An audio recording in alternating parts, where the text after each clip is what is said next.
Pai, Senhor, irmãos.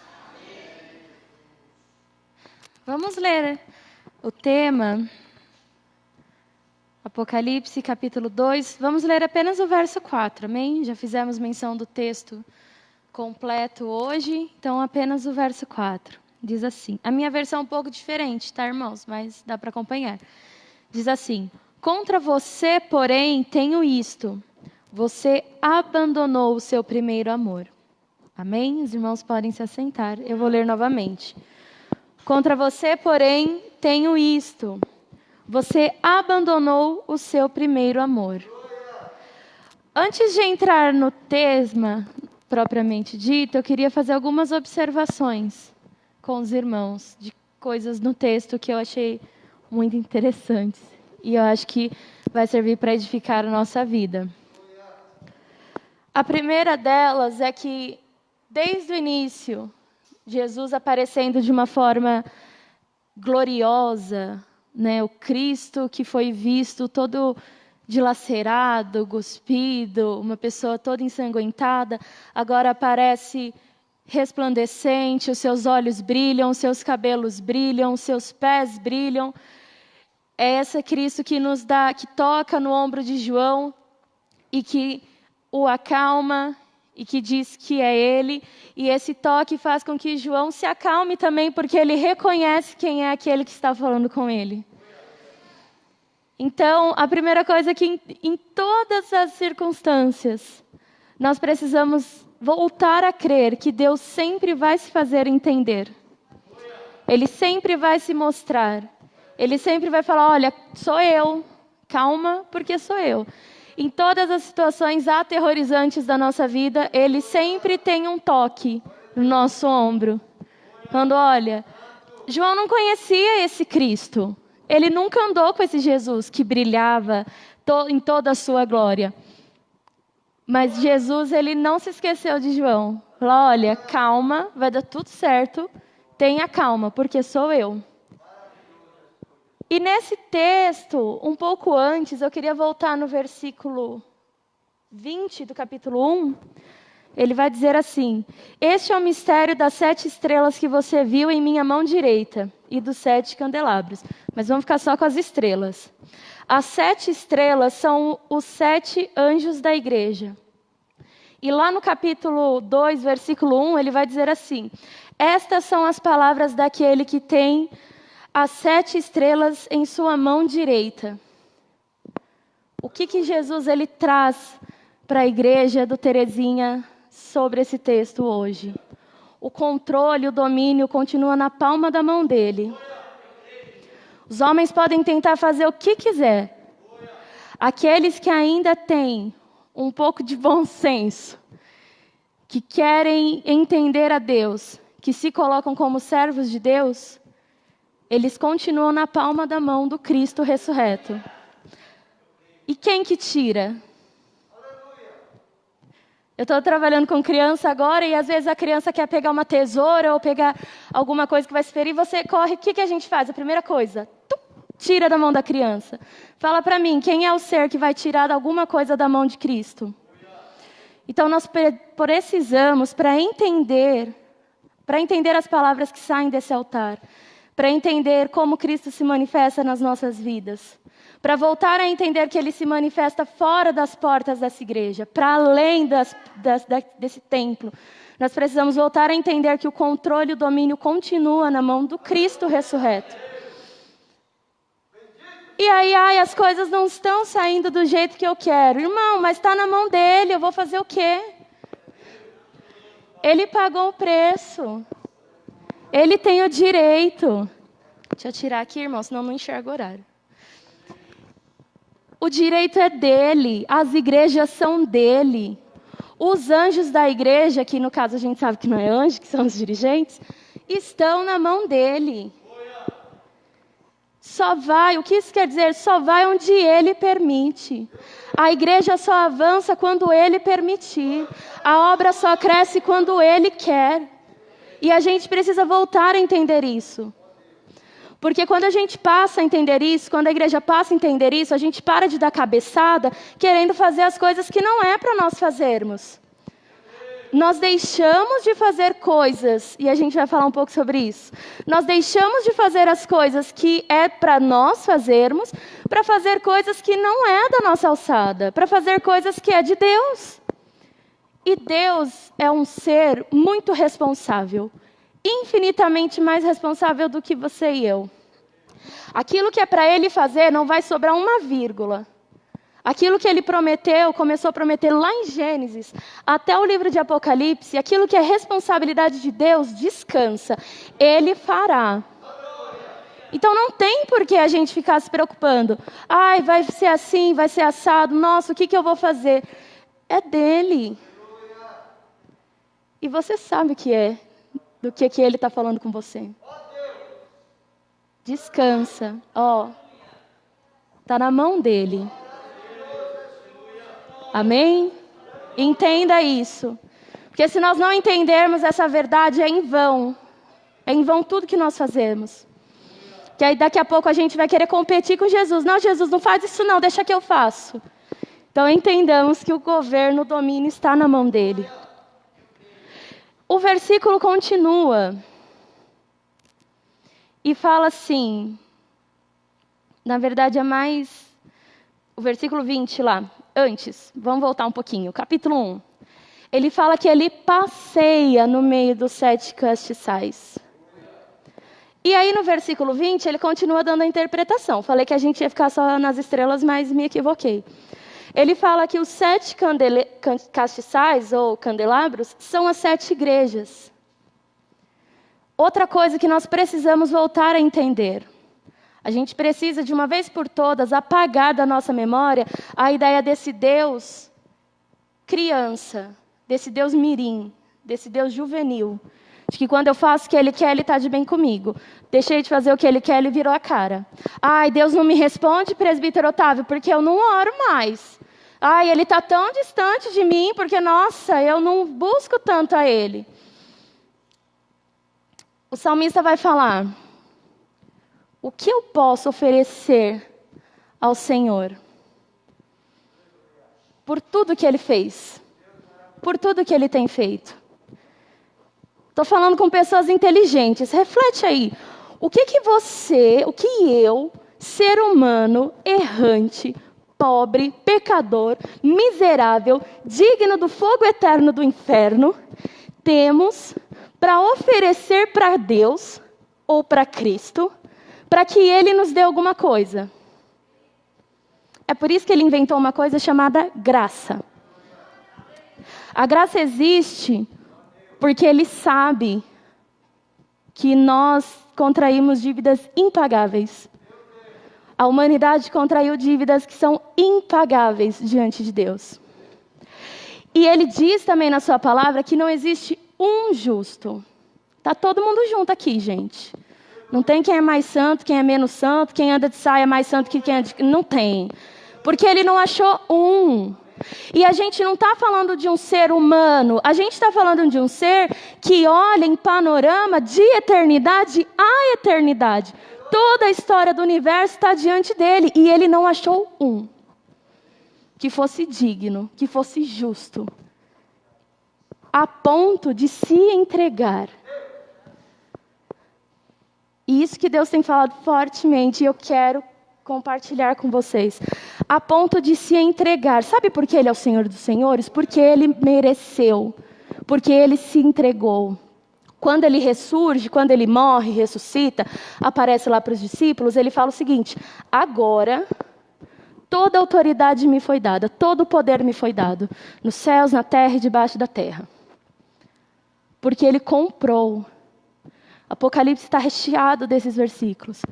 A multidão de vestes brancas com palmas nas mãos falando: olha, glória a Deus e ao Cordeiro, que com seu sangue comprou. Não foi de graça. Sabe por que nós reconhecemos a Cristo como Senhor?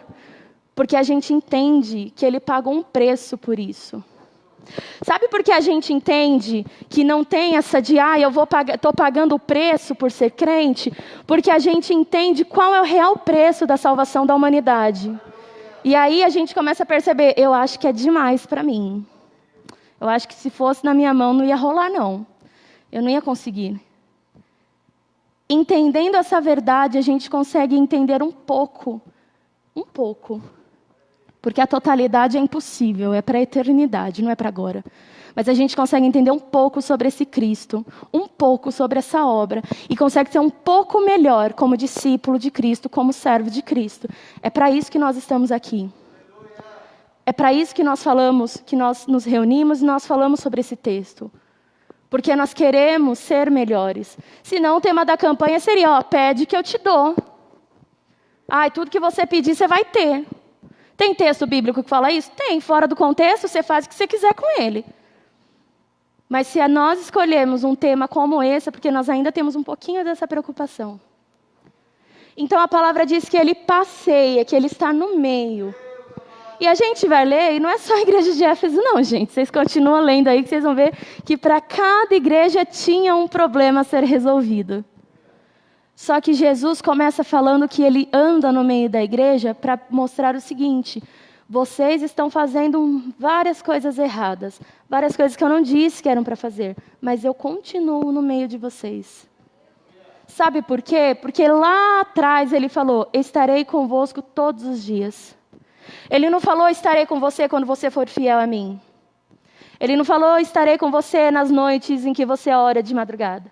Estou dizendo que orar de madrugada é errado não, tá? Você tem vitalidade para isso, você tem vontade, vai, faça. Não me entendam mal. Mas a gente precisa dissociar, a gente precisa separar essa ideia do Deus que está com um chicote na mão. Bianca, você não orou hoje? Não vai receber bênção. Nossa, estava a um passo, gente, de receber minha vitória. Aí eu não jejuei, aí eu briguei com meu esposo, então volte 3 casas. Sabe aquele jogo? Aquele de tabuleiro, jogo da vida? É muito diferente o evangelho com Cristo.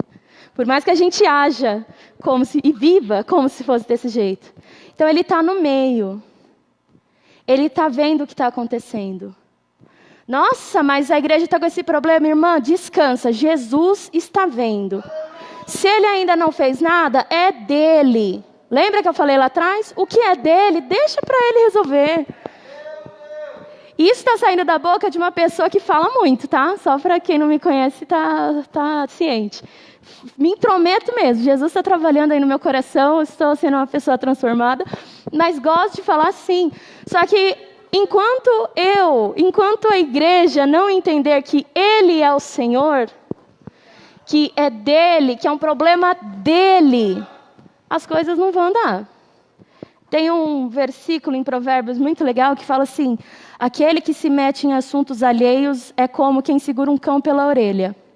Já segurou um pincher pela orelha? O resultado é meio óbvio, né?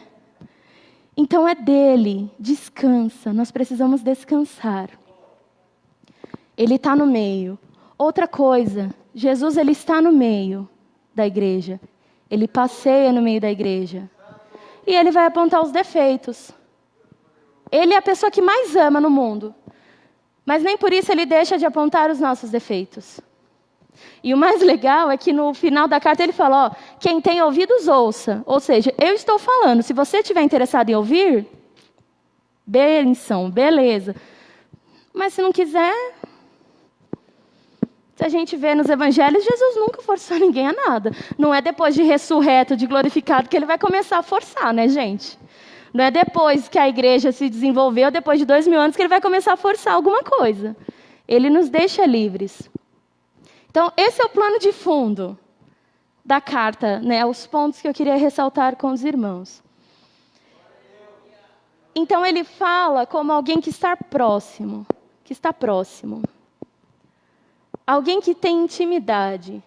Se eu tenho intimidade com o presbítero Bruno, é óbvio que eu não vou deixar de falar as verdades e ele para mim, porque nós nos amamos.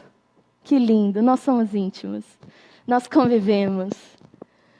Mas, ao mesmo tempo, essa verdade, essa correção, ela vem de um lugar de afeto. Não vem de um dedo apontado na sua cara falando, se converte ou vai para o inferno.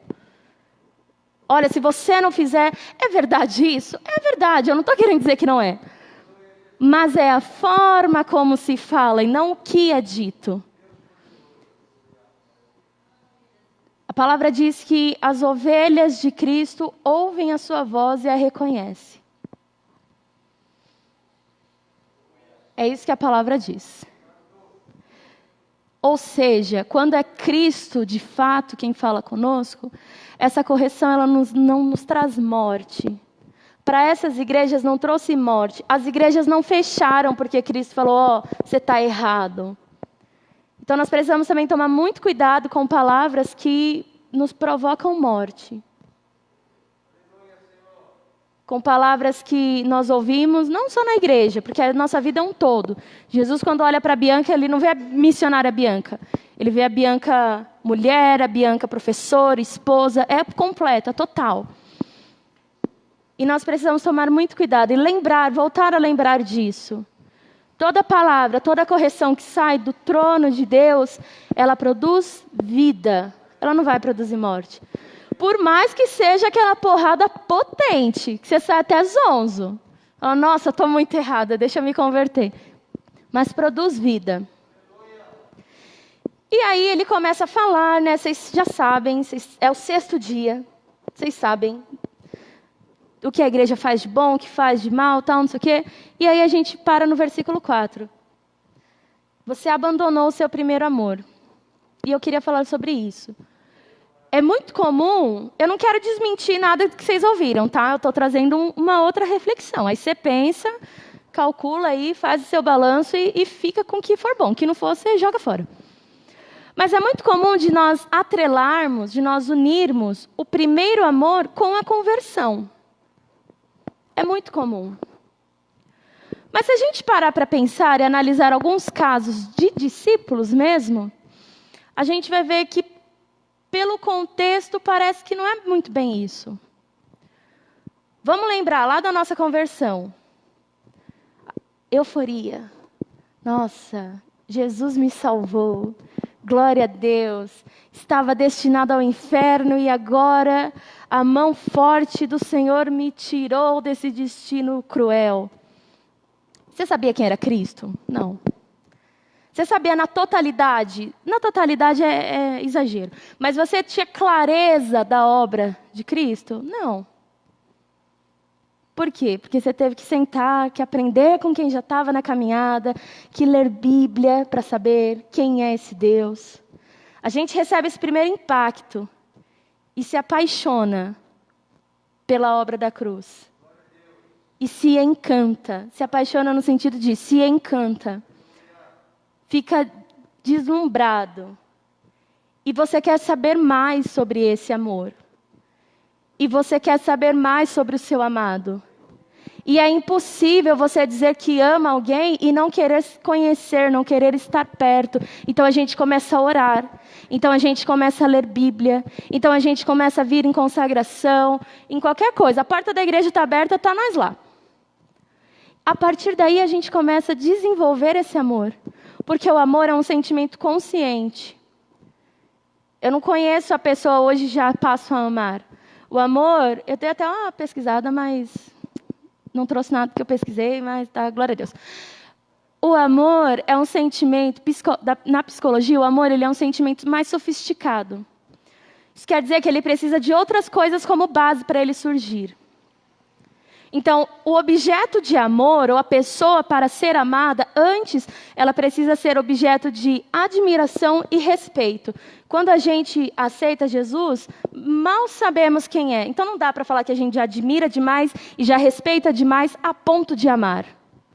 Isso é um processo. E para não ficar só nas palavras da Bianca, eu queria que os irmãos pensassem comigo em Tiago e João, os apóstolos lá.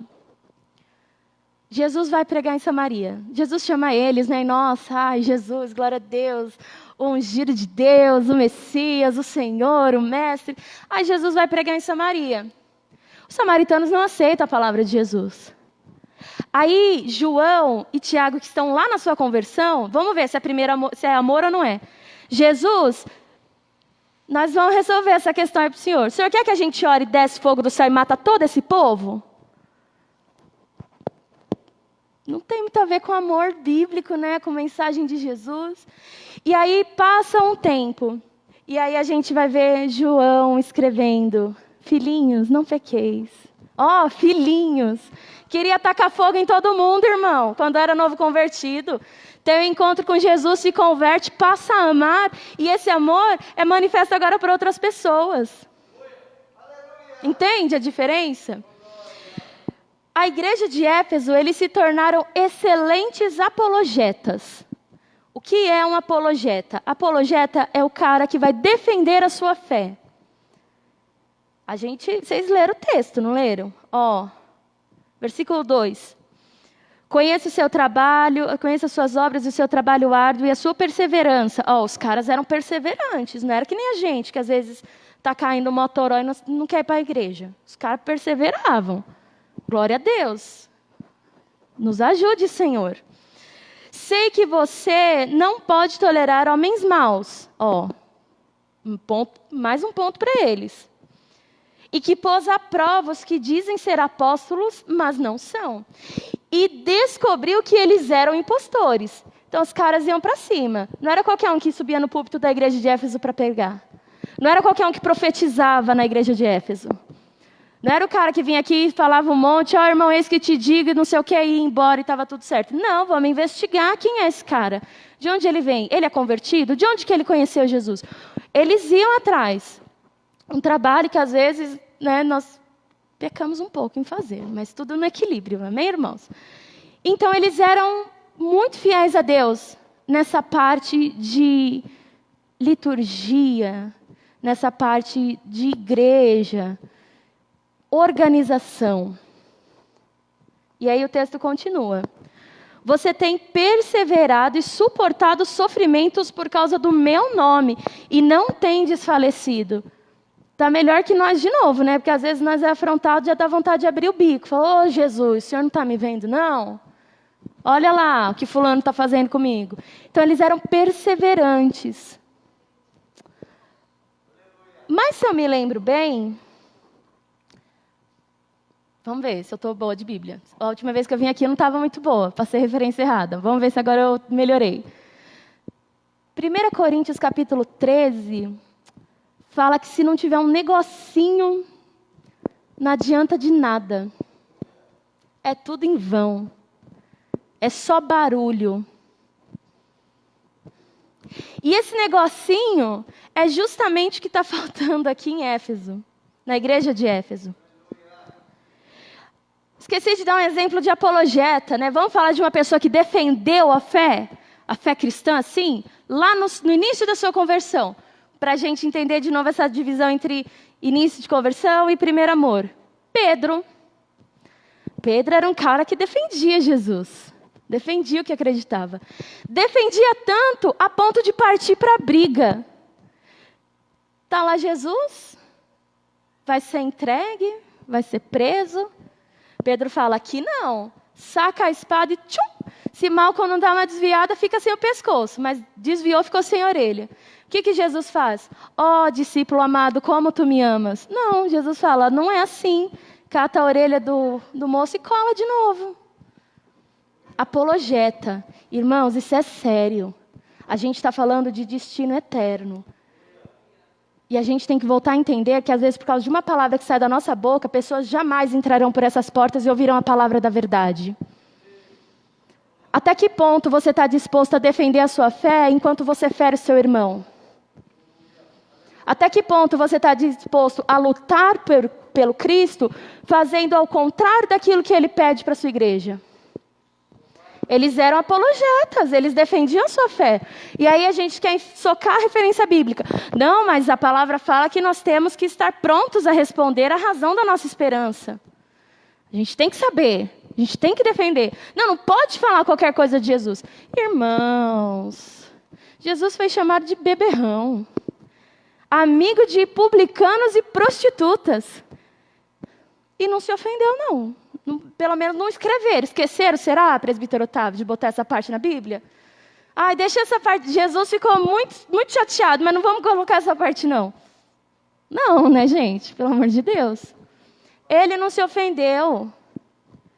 Zoaram com a cara dele, irmãos, e ele não se ofendeu. Satanás foi lá, encheu a cabeça de Jesus, E o que ele fez? Brigou com Satanás? Não.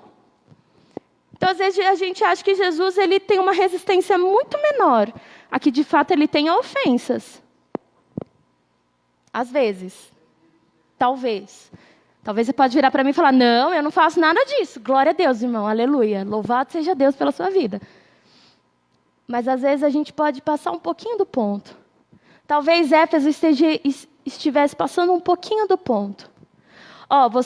Ele continua elogiando. Cadê? Versículo 6. Você odeia as práticas dos nicolaítas, como eu também odeio. Então, heresia em Éfeso não rolava, não colava, não dava certo. Mas, irmãos, fala para mim o que adianta ser um exímio exegeta, ser um defensor de Cristo. Só abrindo um parênteses, Jesus, ressurreto, glorificado, todo poder e autoridade. Aí vem a Bianca que quer defender ele. Parece engraçado, irmão, mas é assim que a gente age. É assim que é para ter graça mesmo, para a gente falar, nossa, como eu estou sendo engraçado, vou mudar. É claro, a pessoa vem para nos ofender. Se há a possibilidade do diálogo, vamos dialogar. Se a pessoa te dá abertura para diálogo, para falar, para expor a verdade do Evangelho, a gente aproveita, sim, todas as oportunidades. Preguemos em tempo e fora de tempo. Mas se você sabe que aquele abençoado só está querendo briga, amém, tá bom, é verdade, tá, tchau, Deus te abençoe. Sai fora, irmão. A igreja precisa parar de arrumar briga desnecessária. De novo, é a Bianca que está falando isso, tá, gente? Sou eu que estou falando isso. Vocês verem como Deus transforma a vida das pessoas. Então, em suma, talvez nós estejamos sendo cristãos muito bons naquilo que diz respeito à prática. Lembra do jovem rico? Ai, Senhor, o que eu dei de fazer? Chega todo humildezinho, né? O que hei de fazer para ter a vida eterna? Quais são os mandamentos? Honra teu pai e tua mãe, ama a Deus, não sei o quê. Não, eu estou fazendo isso. De repente, se Jesus virasse para nós, da igreja de Terezinha hoje, e falasse, você não pode aceitar heresia. Não, eu não aceito. Você tem que ler a palavra, você tem que orar. A gente está bom em tudo.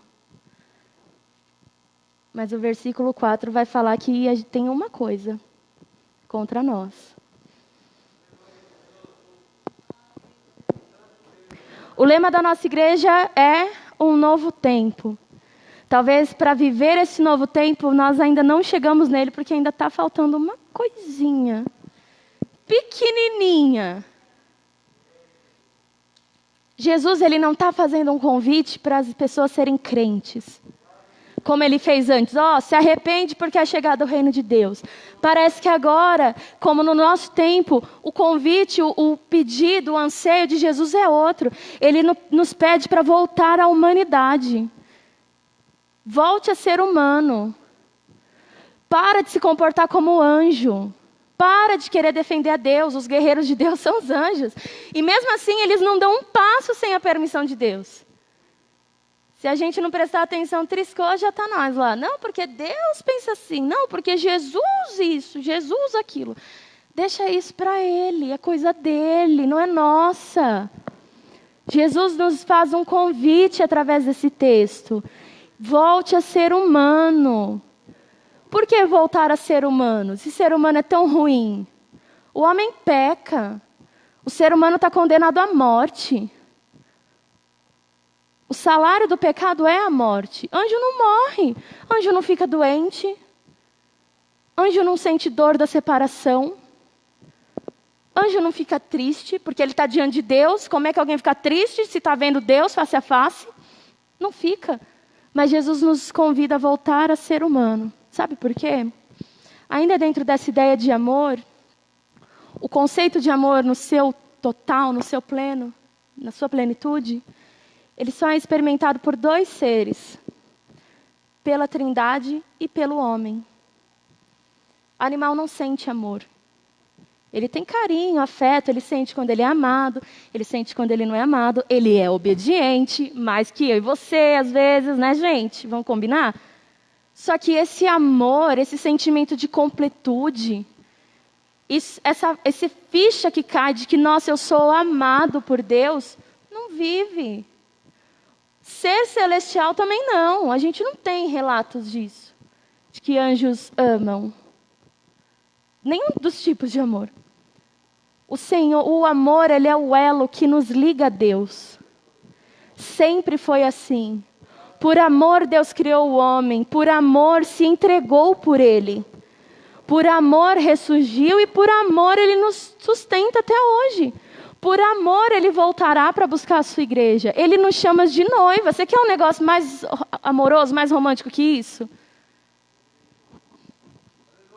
O amor foi o elo que Deus escolheu para religar o homem a ele. E às vezes por causa de princípios, nós abandonamos o amor. Sabe aquele negócio, é melhor você ter paz do que você ter razão? É melhor lançar amor do que lançar razão. Sabe por quê? A palavra vai falar que viria um que converteria os corações dos homens, dos pais aos filhos, dos filhos aos pais. Viria um que confrontaria o homem no seu erro e que faria com que este se convertesse. Um que faria nos lembrar de tudo aquilo que Jesus ensinou. Mas eu tenho uma notícia para te dar. Esse um não é a igreja, é o Espírito Santo de Deus. Então quem vai converter as pessoas? Lembra daquela coisa? As coisas que são de Deus ele vai fazer, o que é para nós fazermos, nós temos que fazer. Quem converte é Ele. Não posso fazer isso, porque senão a pessoa nunca vai se converter. Meu anjo, quem converte não é você, é Deus. É simples, mas parece que é nas coisas mais simples que a gente tem mais dificuldade. Parece que aquele que é difícil, né? Vamos voltar para o texto? Você é perseverante. Negócio difícil ter perseverança, gente. Fala sério. Você tenta uma vez, não deu certo, tenta outra, não deu certo, na terceira você já quer partir para outra. Perseverantes. As coisas difíceis a gente tira de letra. As fáceis, só Jesus na causa, irmão. Só Deus para dar uma luz, para nos ajudar. Então, o amor, por que Deus pede, volte a amar? Porque no final das contas, o que importa é isso. Porque se você ama a pessoa, você não vai ver ela indo para o inferno e vai ficar quieto. Se você é religioso, você vai. Eu vim para Jesus, fulano, que se converta. Não quer ir para o inferno, irmão? Vai ler Bíblia. Você quer conhecer Jesus? Você tem que fazer alguma coisa. Esse é o religioso. Quem ama? Irmão, você não está conseguindo ler a Bíblia? Você está com dificuldade? O que é? É a tradução? É chato, né? É verdade, às vezes é mesmo. Vamos ler junto? A minha igreja está com um plano de leitura anual. Vamos fazer comigo? Aí a gente lê, depois a gente conversa sobre o que a gente leu. Entende? Verdade sem amor não é evangelho de Cristo. O evangelho de Cristo está fundamentado no amor. Se não fosse amor, ele nem viria encarnado. Se a gente levar em consideração que ele é o Cordeiro morto desde a fundação do mundo, então desde antes da fundação do mundo, ele já nos amava. Ele nos pede muitas coisas? É verdade, ele nos pede sim. Você não pode brigar com os outros, você não pode bater nos outros, você tem que respeitar as pessoas, você tem que orar, você tem que buscar intimidade com Deus. Ele nos pede muitas coisas. Muitas coisas, realmente. Fora as coisas que é particular de cada um, né? Deus cobra o negócio da irmã Lé que não cobra de mim, e cobra de mim que não cobra dela. É a particularidade, esse relacionamento com Deus que te olha e te vê como ser humano, não como número. Te vê como uma pessoa que quer se relacionar com você, diferente de qualquer outra pessoa que já existiu na face da terra. Ele escolheu uma forma específica para te mostrar que você é especial. Olha que lindo. Então, fora tudo isso, Ele pede muitas coisas, isso é fato. Mas a palavra fala que nós somos reconhecidos como seus discípulos se nós fizermos apenas uma. Está lá em João 13. E dessa vez eu tenho certeza que está lá. Vocês serão reconhecidos para o mundo como meus discípulos quando vocês lerem toda a Bíblia. Quando vocês orarem todos os dias no templo. Quando vocês amarem uns aos outros.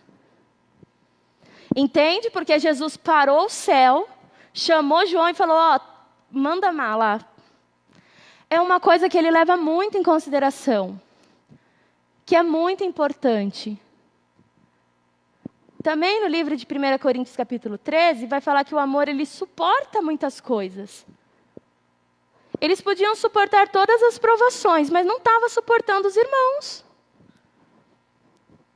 E aí, o que vale? Fala para mim.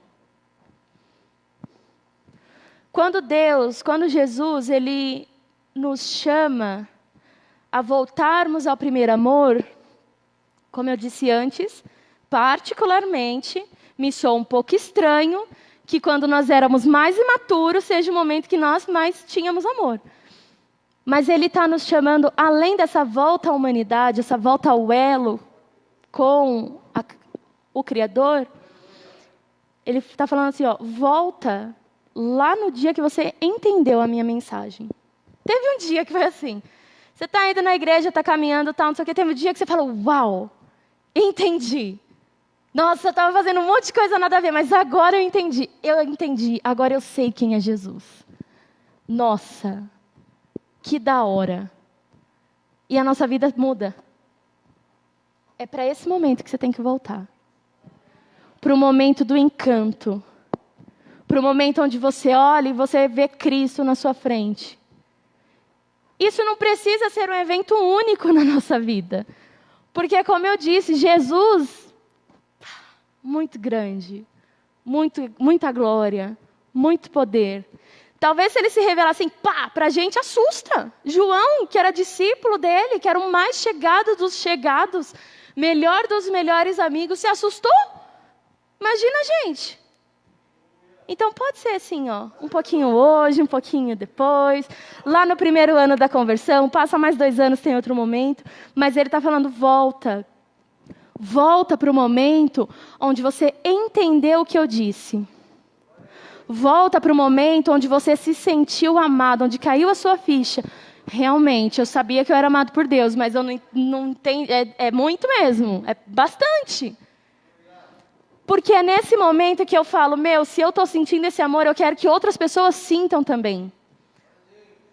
Mais importante do que defender a verdade é pregar a verdade, é viver a verdade. E não é pregar falando assim, irmã Santina, Deus gosta tanto da irmã. Vem lá na minha igreja, vai ter culto hoje. Vem para a igreja, vem para Jesus, Jesus te ama. Não. É mostrando para ela. Nós precisamos voltar a mostrar esse amor. Interessante. Jesus não fala para eles pararem nada do que eles estavam fazendo. Se verdade sem amor não é evangelho de Cristo, amor sem verdade também não. É equilíbrio. Lembra? Jesus, na verdade não foi Jesus que disse, mas em Timóteo está falando que Deus não nos deu espírito de medo, mas espírito de poder, de mais alguma coisa que eu não lembro, e de equilíbrio. Você está sentindo? Amor, tá vendo? Aí, amor de novo, gente. Ó, espírito do amor. Por isso que é bom pregar na igreja do assessor de educação. Equilíbrio, moderação, na minha versão diz equilíbrio. Tá te sentindo meio desequilibrado, irmão? Vai pedir equilíbrio para o Espírito Santo. Ele tem para nós. Então, nós precisamos viver em equilíbrio. O máximo que a gente conseguir. 100% também, né, irmãos? É difícil, mas a gente busca 80%, 85%, assim. Bater nos 90%, você dá glória a Deus. Ele não diz que não é para nós, que é para nós aceitarmos heresias. Ele não diz que é para a gente parar de pregar sobre céu e inferno. Mas a partir do momento que a gente fala dessas coisas com amor no coração, entendendo que aquele que está ouvindo é alvo do amor de Cristo. Jesus morreu pela pessoa que a gente briga. Ele é tão amado por Deus quanto eu sou. Esse start a gente só tem quando a gente está no primeiro amor. Porque é isso, no primeiro amor é tudo lindo, a vida é colorida, Jesus me ama, eu vou para o céu morar com Ele. Por isso é importante nós voltarmos a esse primeiro amor. E não é voltar a lembrar que é amado apenas. É voltar a viver em amor. E aí Deus falou um negócio comigo essa semana. Hoje eu fui para o meu trabalho, o presbítero Otávio, com várias perguntas, querendo várias respostas de Deus. Deus falou muito comigo, não me respondeu nada do que eu queria. Mas fez eu entender muitas coisas. Voltei para casa sem dúvidas, mesmo elas não sendo respondidas. E eu queria transmitir também para os irmãos, talvez edifique sua vida, que é o seguinte: eu tive nesses últimos tempos esse momento de uau, Deus me ama, é uma completude, não tem espaço para mais nada dentro de você, seu peito é cheio, você se sente cheio. E a primeira coisa que o Espírito Santo me falou foi o seguinte: eu estava indo para o meu trabalho, você sabe que é amada, você está cheia do amor de Deus, agora eles também precisam saber desse amor, agora eles também precisam sentir esse amor. É isso que o Senhor ele fala para nós hoje. Nós estamos cheios do amor de Deus. Você sabe quem é Deus. É por isso que você ainda está aqui. Depois de toda a turbulência de 2020 e 2021, se a gente está aqui é porque a gente tem certeza do amor de Deus. Só que isso não basta. As pessoas que estão ao nosso redor precisam sentir esse amor. E esse não é um trabalho do Espírito Santo. Esse é um trabalho meu e seu. Converter com Ele. Deixa para Ele. Mas mostrar que é amado por Deus, mostrar que é amado por alguém, isso é nosso dever. É sério isso, irmãos. É muito sério isso. É sério numa dimensão que se eu pudesse, eu tirava do meu peito para mostrar para vocês. Tem pessoas que não entendem, que não se sentem amadas. E eu não estou falando só de adulto, irmãos, eu estou falando de criança. Eu estou falando de crianças de 8, 9, 10 anos que não conseguem se olhar e ver alguma coisa positiva nelas. Está aí, está nas nossas escolas, está nos nossos trabalhos, está dentro das nossas famílias. Essas pessoas precisam se sentir amadas, ou elas jamais serão alcançadas por Cristo. E não é Jesus que vai descer do trono do céu, de glória que está lá, e vai dizer para essa pessoa: ó, pessoa, te amo. Não é isso, porque Ele já deu essa tarefa para nós. E Ele está falando: volta e acelera, agiliza aí o processo. Porque já era para a gente ter feito isso há muito tempo. Ora, depois de tudo que nós passamos, as igrejas reabrem, a primeira coisa que Deus nos fala é um tema como esse? Porque eu ainda sou do tempo que eu acredito que se a igreja está fazendo a campanha é porque o tema veio de Deus. O Senhor, Ele nos dá uma chamada, uma sacudida. Acorda, criatura. Nós precisamos, irmãos, e agiliza, é rápido. Sabe por quê? Do mesmo jeito que quem tem fome tem pressa, quem tem angústia no peito tem pressa. Por que tantas vidas estão sendo perdidas? Por que tantas pessoas se matando? Porque elas têm pressa. Elas têm pressa de se sentir alguém. Elas têm pressa de se sentir amado. E cadê a noiva de Cristo no meio desse mundo que não está amando? Está dentro das igrejas pregando verdades para crente. Está no meio da família brigando por religião. É lá que a gente está. Cadê a igreja que ama? Eu duvido que você veio para a igreja porque jogaram uma verdade bíblica na sua cara. Pastor Arnaldo, se o senhor nos converter, vai para o inferno. Vou para a igreja. Mentira, não é isso. A gente pode ter escutado isso durante muito tempo na nossa vida. Mas o que nos trouxe para a presença de Deus? Ou uma experiência sobrenatural, ou alguém, mas sempre em amor.